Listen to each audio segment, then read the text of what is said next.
Panel চেয়ারম্যানের দায়িত্ব পাওয়ার পর থেকেই উঠেছে একের পর এক অনিয়মের অভিযোগ। পরিষদের 10 জন সদস্যের দাবি, চলতি বছরের জানুয়ারি থেকে নিয়ম অনুযায়ী কোনো সাধারণ সভা না করেই চালানো হচ্ছে প্রশাসনিক কর্মকাণ্ড। ফলে বাজেট ও উন্নয়ন প্রকল্পের মতো গুরুত্বপূর্ণ সিদ্ধান্তে মতামত দেওয়ার সুযোগ পাচ্ছেন না সদস্যরা। কুমিল্লার 14 গ্রামের 2 নম্বর উজিরপুর ইউনিয়ন পরিষদে ঘটেছে এমন ঘটনা। চেয়ারম্যান সাহেবের আমরা এমনি তো পার্সেন্টেজ 10% কাটি নে, এরপর আমরা এক্সট্রা 4000-5000 করে দিই। চেয়ারম্যান সাহেব আমাদেরকে যেভাবে নাজেহাল করে, আমাদেরকে অফিসে দিয়ে গেলে আমাদেরকে বলে অফিস থেকে বাইরে, অফিসে কি তোমাদের, অফিসে কি, এই ধরনের কথাবার্তা বলে এবং কোনো কথা বলেই না। তবে আমি ওনারা অপসারণ চাই অতি অবিলম্বে। সবার সাথে খারাপ আচরণ করে, আমাদের সাথে তো করে, জনসাধারণের সাথে কি আচরণ করে এটা আল্লাহ ভালো জানে। আমরা অফিসে গেলে উনি ভালো করে কথাও বলে না, আর মেন কথা হলো কোনো প্রকল্প আসলে উনি কারোর সাথে কোনো সমন্বয় করে না। 3 লক্ষ টাকার কাজ, 3 লক্ষ টাকার মধ্যে উনি টাকা উঠে আমাকে শুধু 1.5 লক্ষ টাকা দিচ্ছে। বাকি টাকা কি করছে উনি জানে। আমাকে 1.5 লক্ষ টাকা দিচ্ছে 3 লক্ষ টাকার 1% কাজে। ওনার অপসারণ চাই, উনি আসলে প্যানেল চেয়ারম্যানের যোগ্য না।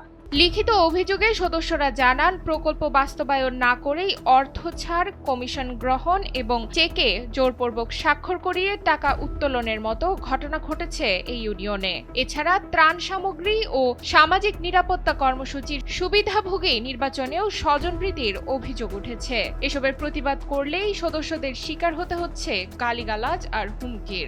আমি আমাদের 9 নম্বর ব্লকে কোনো কিছুই করতে পারি না। আর দ্বিতীয় কথা যে আমাদের মহিলার জন্য কিছু মাতৃকালীন ভাতা, বয়স্কর ভাতা, বিধবা ভাতা, এগুলো আমাদের অগ্রাধিকার। ওই মাতৃকালীন ভাতাগুলো আমরা দেওয়ার মতন কোনো সুযোগ পাই না। এইটাও চেয়ারম্যানে দেয়, চাল ডাল গুলো দেয়, আমাদের একটা কার্ড দেয় না। মামুন মেম্বারের ওয়ার্ডে আমি 10টা নাম দিছি, 10টা নামের ভিতরে আমার একটা লোকের চাল পানাই। তবে সব অভিযোগ অস্বীকার করেছেন অভিযুক্ত প্যানেল চেয়ারম্যান। আমার জানা মতো আমি সিরিয়ালের মেম্বাররা যত কালাই ভাগ করে দিই, রিলিফ পাইয়ে ভাগ করে দিতেছি, বিডাব্লিউ চালাইতেছে ভাগ করে দিতেছি, সবকিছুই ভাগ করে দিতেছি। 1 টাকাও না। এখন আমরা যদি এখন অফিস খরচ লাগে 10 টাকা, 10 টাকা খরচ আমি গাড়িতে জন্য কাম করবেন, আমরা গাড়িতে দিব কেটা, কি জন্য আমি জানি না, কি জন্য সেটা আমি জানি না। হিসাব যদি বলে আমার শরীরে আমি তো প্যানেল না, আমি প্যানেলের বাইরে নাই। যদি বলে কালকে চলে যাবো, আমার মেম্বারশিপ কথা। এদিকে প্যানেল চেয়ারম্যানের বিরুদ্ধে আনা অভিযোগের সুষ্ঠু তদন্ত করে আইনগত ব্যবস্থা নেওয়ার আশ্বাস দিয়েছে উপজেলা প্রশাসন। অতি সম্প্রতি আমরা একটা অভিযোগ পেয়েছি, যার কথা আপনি বলছেন। তো আমরা তদন্ত করে দেখি, যদি এটা সত্যতা পাওয়া যায় পরবর্তী ব্যবস্থা নেওয়া হবে। স্থানীয় সরকারের স্বচ্ছতা ও জবাবদিহিতা নিশ্চিত করতে উজিরপুর ইউনিয়ন পরিষদের এই অচলাবস্থা দ্রুত নিরসন হবে, এমনটাই প্রত্যাশা স্থানীয়দের।